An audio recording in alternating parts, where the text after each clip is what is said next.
गणेश जी की बुढ़िया से खीर खाने की कथा। एक बार भगवान गणेश बाल रूप में चुटकी भर चावल और चम्मच में दूध लेकर पृथ्वी लोक में निकले।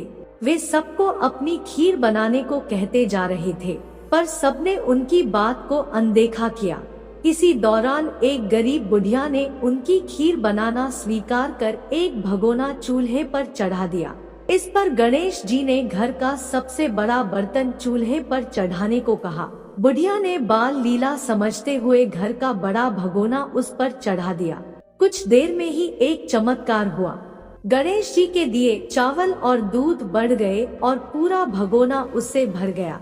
इसी बीच गणेश जी नहाने के बाद खीर खाने की बात कहते हुए वहां से चले गए। पीछे से बुढ़िया के पोते पोती आए तो भूख लगने पर बुढ़िया ने उन्हें वह खीर खिला दी। खीर बनते देख रही पड़ोसन को भी बुढ़िया ने कटोरा भरकर खीर दे दी। बेटे की बहू ने भी चुपके से एक कटोरा खीर खाने के साथ एक कटोरा खीर छिपा दी।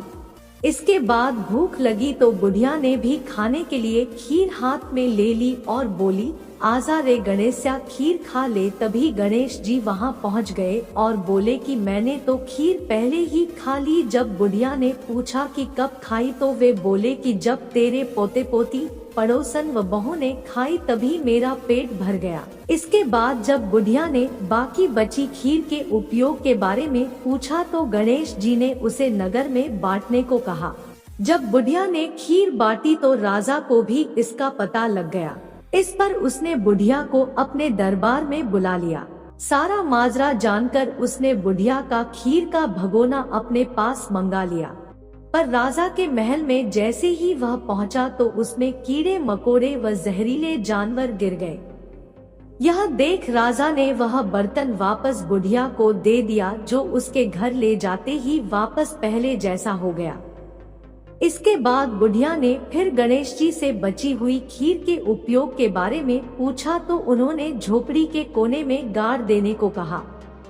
ऐसा कर बुढ़िया रात को सो गई और गणेश जी उसकी झोपड़ी को लात मारते हुए अंतर्ध्यान हो गए। अगले दिन जब बुढ़िया उठी तो उसे अपनी झोपड़ी महल में बदली हुई और खीर के बर्तन सोने जवाहरातों से भरे मिले। गणेश जी की कृपा जानकर बुढ़िया काफी प्रसन्न हो गई। कथा के बाद की कामना। हे गणेश जी महाराज, आपने जैसा फल बुढ़िया को दिया वैसा सबको देना।